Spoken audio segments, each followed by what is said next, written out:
Police commissioner যখন তৃণমূলের নেতা হয়ে যায় আর পুলিশের থানা যখন তৃণমূলের পার্টি অফিস হয়ে যায় তখনই এই ধরনের ঘটনা ঘটে। ষড়যন্ত্র এবং দমন পীড়ন চলছে, তাতে তো ওরা নিজেরাই বলে দিচ্ছে ঠাকুর ঘরে কে, আমি তো কলা খাইনি। আজও করছেন যে সিবিআই যে আরজিকর লড়ছে, তাতে সত্যি করেই কি আরজিকরের যে নির্যাতিতা সে বিচার পেতে পারে সিবিআইয়ের কাছে? রাজ্যের মানুষ বিচার নিয়ে ছাড়বে এবং সিবিআইকে দায়িত্ব দেওয়া হয়েছে। সিবিআই নিজের এফিসিয়েন্সি রাজ্যের মানুষের কাছে প্রমাণ করুক, সুযোগ পেয়েছে। কলতান দাশগুপ্তের এই গ্রেপ্তার প্রসঙ্গে কি বলবেন? অন্যায়, ষড়যন্ত্রমূলক, বেআইনি, তাই কলতান আজ রাস্তায়। হাইকোর্টের নির্দেশে কলতান মুক্ত। হাইকোর্ট একটা প্রশ্ন তুলেছে যে রাজনৈতিক ব্যক্তিত্বর কাছে অডিও ক্লিপ গেল কি করে, কি বলবেন এই প্রসঙ্গে? পুলিশ কমিশনার যখন তৃণমূলের নেতা হয়ে যায় আর পুলিশের থানা যখন তৃণমূলের পার্টি অফিস হয়ে যায় তখনই এই ধরনের ঘটনা ঘটে। কিছুক্ষণ আগে মালদার জেলা তৃণমূল সভাপতি আব্দুল রহিম বক্সি বলেছেন বিরোধীদের গণপিটুনি দেওয়ার হুঁশিয়ারি দিয়েছেন তিনি, যে তারা মানুষের কোনো কাজ করছে না। কি বলবেন? বিরোধী মানে কাদের বিরোধী? সিপিএম এবং বিজেপি দুজনকেই বলেছেন। কাদের বিরোধী?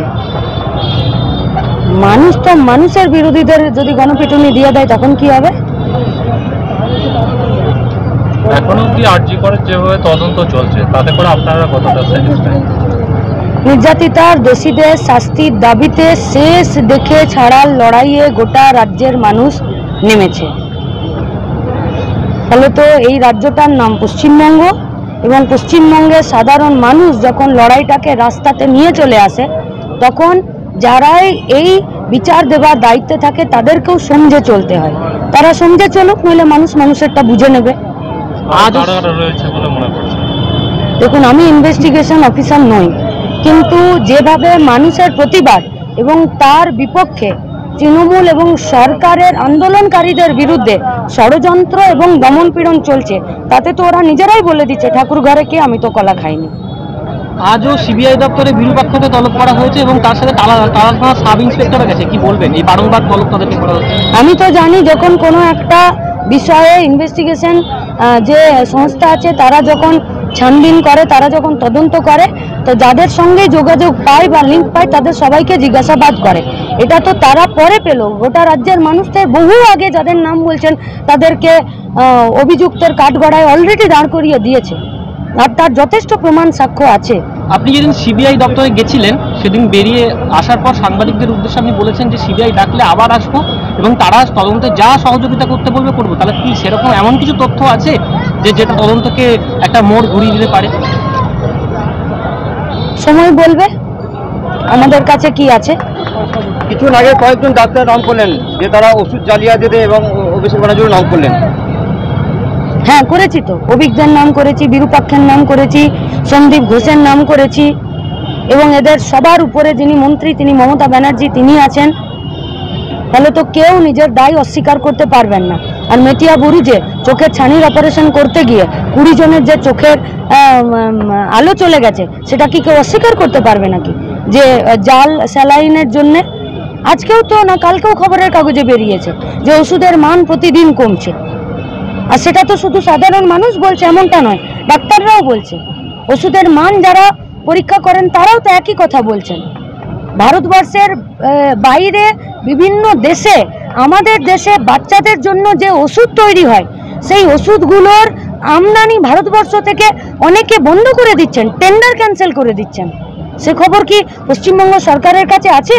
2018 থেকে কেন পশ্চিমবঙ্গের স্বাস্থ্য দপ্তরের কাছে স্বাস্থ্য সম্পর্কিত আমাদের তথ্য, যে প্রতিদিন সরকারি হসপিটালগুলোতে কত রোগী যায়, তাদের কি ট্রিটমেন্ট হলো, তাদের কতজনের হার্ট অপারেশন হলো, ব্রেন অপারেশন হলো, হাঁটু অপারেশন হলো, কতজনকে টিবির ওষুধ দিচ্ছে, কতজনের ছানির অপারেশন হচ্ছে, কতগুলো ডেলিভারি হলো, কতগুলো বাচ্চা আন্ডারওয়েট হলো, কতগুলো মা বাচ্চা জন্ম দিতে গিয়ে মরে গেল, কাদের শরীরে রক্ত পর্যাপ্ত পরিমাণে নেই, এসব তথ্য 2018-র পরে কেন বন্ধ হয়ে গেল পশ্চিমবঙ্গের স্বাস্থ্য দপ্তরের ওয়েবসাইটে? কেন এগুলোর জন্য কোনো আলাপ আলোচনা খবরের কাগজ, টেলিভিশন চ্যানেলে বা স্বাস্থ্য দপ্তরে বা সাধারণ মানুষের কাছে নেই? কেন নেই? আজ তো প্রশ্নকে টেনে নিয়ে আসছে। আচ্ছা, সেই দিন রাতে যেদিন আরজিকর কাণ্ডটা ঘটলো, সেদিন রাতে আপনি যখন গাড়িটা আটকেছেন, সমাজ মাধ্যমে একটা ভাইরাল ছবি ঘুরছে যে একজন পুলিশ অফিসার, পুরুষ পুলিশ অফিসার আপনার হাতটা ধরে রয়েছে। সম্ভবত ডিসি নর্থ অভিষেক গুপ্তা, আমরা তার বিরুদ্ধেও কমপ্লেন করেছি এবং অলরেডি তাকে তার কাজ থেকে সরিয়ে দেওয়া হয়েছে। সেদিন পুলিশের কাজকর্ম নিয়ে কি দেখলেন সেদিন? যা দেখেছি অভিযোগ করেছি এবং তারা অন্ততপক্ষে এখন প্রাইমারি স্টেজে তারা কিছু শাস্তি পেয়েছে। আচ্ছা, সিবিআই তো অনুব্রত মণ্ডলকে ধরেছিল, কিন্তু সুপ্রিম কোর্ট সিবিআইয়ের বিরুদ্ধে বলেই অনুব্রতকে জামিন দিয়েছে এবং তাকে রাজ্যে বীরের সম্মান দিয়ে ফিরিয়ে আনা হবে বলছে, কি বলবেন? চোরকে রাজ্যের মানুষ বীরের সম্মান দেয়নি, চোরকে চোরের কিছু সাগরেদ আছে তারা বীরের সম্মান দিচ্ছে।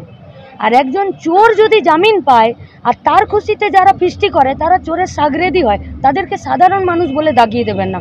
সাধারণ মানুষদের তাদের একটা নির্দিষ্ট মান সম্মান আছে।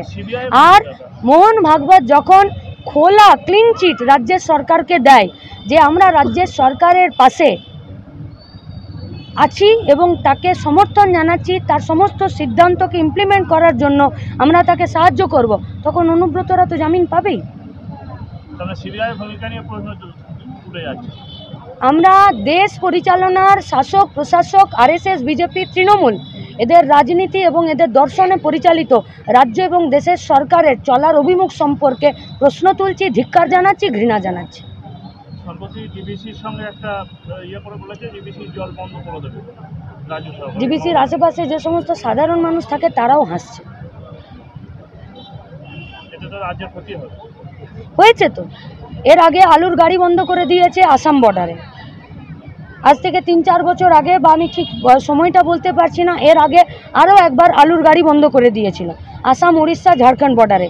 তখন কি রাজ্যের মানুষের লাভ হয়েছিল?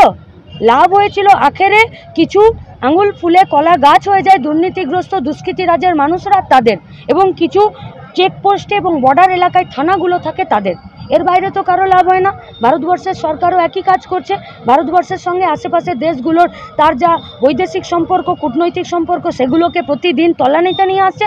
পশ্চিমবঙ্গের সরকারও বিজেপির একই প্রেসক্রিপশনে একই পদ্ধতিতে নিজে পা ফেলে টিউশন নিয়ে চলতে চাইছে। পশ্চিমবঙ্গ তার আশেপাশের রাজ্যগুলোর সঙ্গে যে অর্থনৈতিক সম্পর্ক, যে ব্যবসায়িক সম্পর্ক, যে কালচারাল সম্পর্ক, সেই সম্পর্কগুলো ক্ষতিগ্রস্ত হচ্ছে। ক্ষতি কার হচ্ছে? সাধারণ মানুষের আছে। বর্ডার এলাকার মানুষ, সে ঝাড়খণ্ডের না সে বেঙ্গলের, সে ভাবে না, সে তাদেরকে নিজেদের প্রতিবেশী বলে মনে করে। স্বাভাবিকভাবে এই জলের ধর্ম ওপর থেকে নিচে দিয়েই আসে। তো যে সমস্ত জলের ড্যামগুলো আছে তার একটা ধারণ ক্ষমতা আছে এবং সেটা পর্যাপ্ত, তার যখন সীমারেখা অতিক্রম করে তখন সেটাকে বাইপাস করা হয়। এটাই চিরাচরিত প্রথা এবং এটাই চলে আসছে। তো বর্তমানে দেখা যাচ্ছে এই জল ছাড়ার কারণেই মাননীয় মুখ্যমন্ত্রী ঝাড়খণ্ড বর্ডার সিল করে দিয়েছেন এবং সেখানে অনেক গাড়ি আটকে গেছে এবং সেখানে আলু থেকে শুরু করে সবজি ফল অনেক কিছুই নষ্ট হচ্ছে। কি বলবেন এই বিষয়ে? দেখুন, উনি তো মুখ্যমন্ত্রী, ওনাকে সাহায্য করার জন্য অনেকগুলো ডিপার্টমেন্ট আছে। আর সেখানে শুধু তৃণমূলের নেতা মন্ত্রীরা নেই, সেখানে কিছু আইএস আইপিএস অফিসাররা আছেন, সচিবরা আছেন। এবারে তার